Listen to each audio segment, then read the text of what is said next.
Sangue e água. Evangelho de João, comentário de Mário Persona.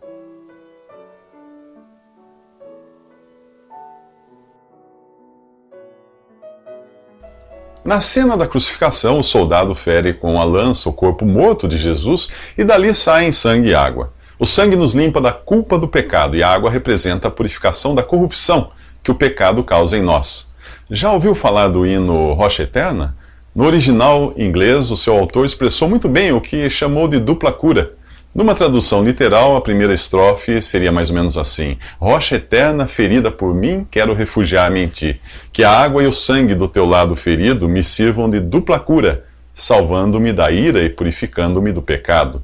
O apóstolo João, em sua primeira carta, diz que o sangue de Jesus nos purifica de todo o pecado. E Hebreus 9 diz que o sangue purifica nossas consciências.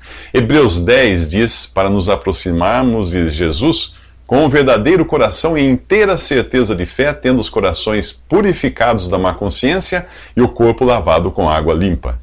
Vamos voltar agora à cena da lavagem dos pés. Ao chegar a vez de Pedro ter seus pés lavados, ele se recusa, dizendo: nunca me lavarás os pés.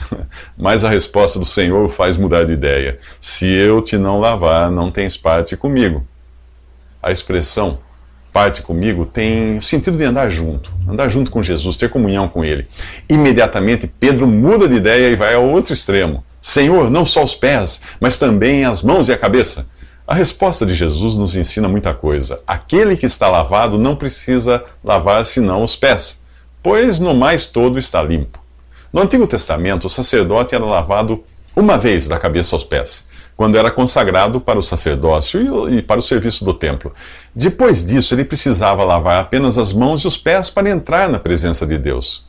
Jesus diz a Pedro que ele já está limpo, exceto os pés, e o mesmo vale para você se você já tiver nascido da água e do Espírito.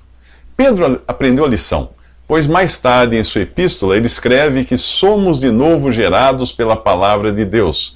A água da palavra não apenas nos infunde vida ao nascermos de novo, mas também nos deixa limpos para estarmos na presença de Deus. Porém, o contato com o mundo exige que tenhamos, por assim dizer, os pés lavados pela mesma palavra. Ela ajuda a tirar poeira do mal que gruda em nós. Daí a importância de lavarmos os pés uns aos outros com a palavra. Mas ao dizer que os discípulos só precisavam lavar os pés por já estarem limpos, Jesus acrescenta: mas não todos. Entre eles existe um homem em quem a palavra de Deus não tem qualquer efeito: Judas. Judas ainda está sujo. E você? Precisa ter apenas os pés lavados ou ainda está na sua condição original, sujo aos olhos de Deus? Nos próximos 3 minutos, veremos como cada um pode lavar os pés de seu irmão. O versículo 12 revela que Jesus havia tirado suas vestes antes de se agachar para lavar os pés de seus discípulos. Veja o que diz ali: depois que lhes lavou os pés e tomou as suas vestes, se assentou outra vez à mesa, disse-lhes: entendeis o que vos tenho feito? Nenhum de nós teria sido salvo se Jesus não tivesse tirado suas vestes celestiais para descer ao mundo e dar a vida por nós. Ao lavar os pés de seus discípulos, Jesus mostra isso e também nos deixa um exemplo. Vivemos hoje na condição de Laodiceia, o último estado da igreja em Apocalipse 3. Sou rica e bem-sucedida, diz ela, e não preciso de coisa alguma.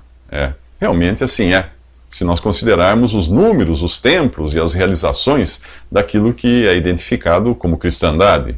Mas o Senhor a chama de infeliz, miserável, pobre, cega, nua. E ainda aconselha que compre ouro provado no fogo, roupas limpas para cobrir sua nudez e colírio para poder enxergar. Volta e meia, aqueles discípulos eram flagrados, comparando-se uns aos outros para ver qual deles ganharia um lugar de destaque ao lado de Jesus. Agora eles entendem que se quiserem ocupar um lugar ao lado de Jesus nesta vida, terão de se agachar e lavar pés encardidos. Ora, se eu, Senhor e Mestre, Jesus diz a eles, vos lavei os pés, vós deveis também lavar os pés uns aos outros, porque eu vos dei o exemplo para que, como eu vos fiz, façais vós também. Na verdade vos digo que não é o servo maior do que o seu Senhor, nem o enviado maior do que aquele que o enviou. Você não precisa de muito colírio para enxergar que Jesus não está falando de água e sabão. Ele não está instituindo um ritual, mas mostrando o espírito com o qual devemos agir uns para com os outros. Quando você vê altos dignitários do mundo religioso ricamente vestidos e literalmente lavando os pés de seus seguidores, pode ter certeza de que não é disso que Jesus está falando aqui. Já vimos que a água é uma figura da palavra de Deus, que todo aquele que é nascido de novo foi gerado por essa mesma água e está limpo aos olhos de Deus, e que os nossos pés ficam sujos pelo contato com a degradação do mundo. Vimos também que Jesus desceu ao mais baixo para nos abençoar. E então, como abençoar nossos irmãos? Lavando seus pés com uma bacia e um pouco de água? Jesus nos ensina a nos diminuirmos diante de nossos irmãos e aplicarmos neles a revigorante palavra de Deus. Todas as vezes que você leva uma palavra de exortação, consolo ou edificação a alguém, em um espírito de humildade e mansidão, está praticando o lava-pés. Mas existe uma grande diferença entre ter os pés lavados e levantar o calcanhar contra Jesus. É o que veremos nos próximos 3 minutos.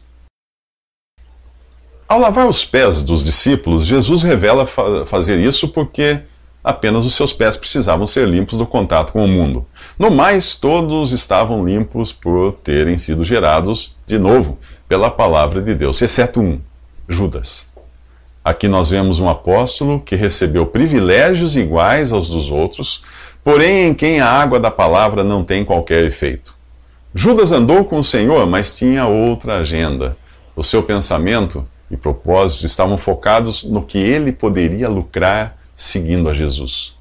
No final do capítulo 6 desse evangelho, nós vemos que Jesus o escolheu, mesmo sabendo qual seria a sua intenção. Lá diz assim: não vos escolhi a vós os 12, e um de vós é um diabo.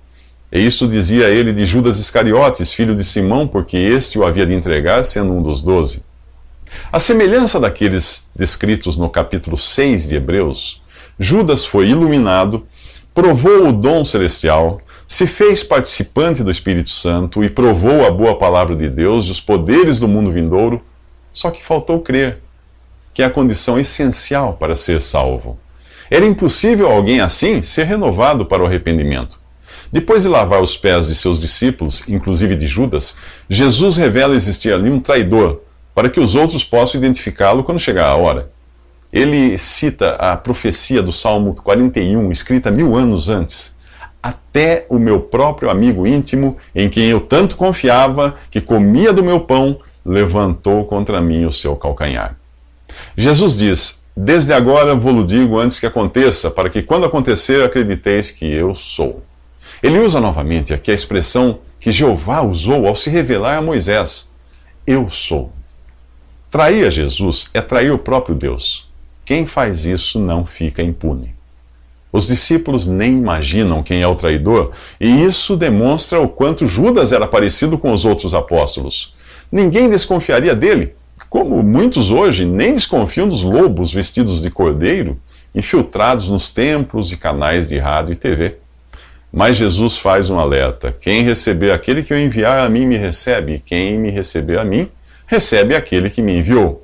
Por mais incrível que possa parecer, Judas havia sido enviado junto com os outros pelo próprio Senhor para pregar as boas novas.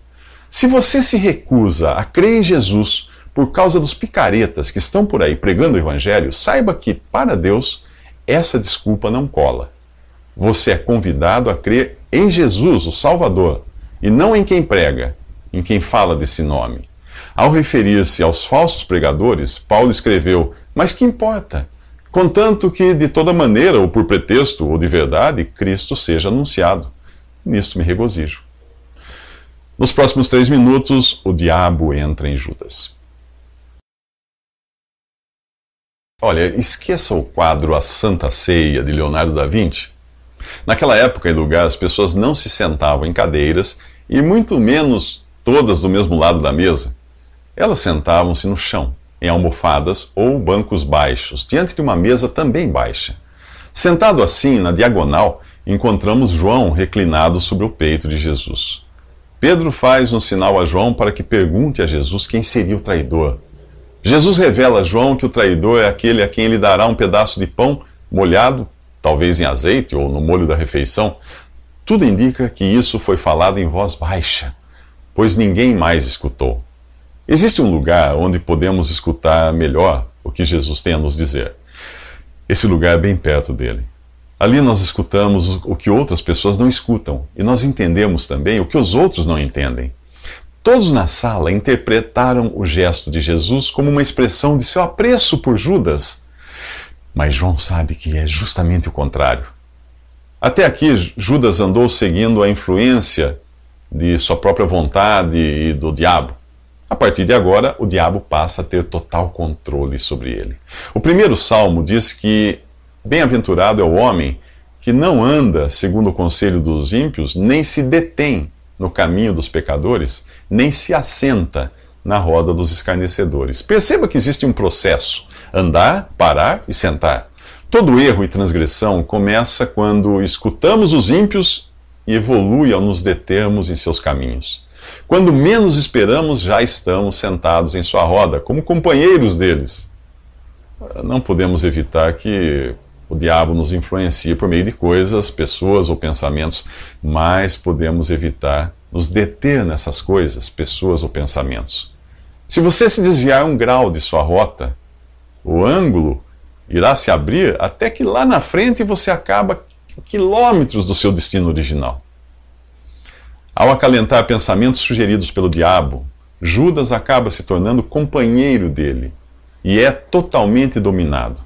Judas vira as costas para Jesus e sai da sala. Os discípulos acreditam que Jesus tenha dito a Judas para comprar alguma coisa ou dar algum dinheiro aos pobres. O versículo 27 diz que foi por Satanás ter entrado nele. E o versículo 30 termina com essas significativas palavras: e era já a noite. Quem volta as costas para a luz tem diante de si apenas densas trevas. Se você decidir viver segundo o conselho dos ímpios, inclusive o seu próprio conselho, acabará sendo um instrumento do diabo sem perceber.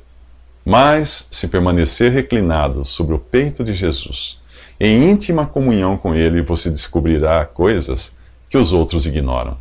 Nos próximos 3 minutos, Jesus revela qual é a carteira de identidade de um verdadeiro discípulo.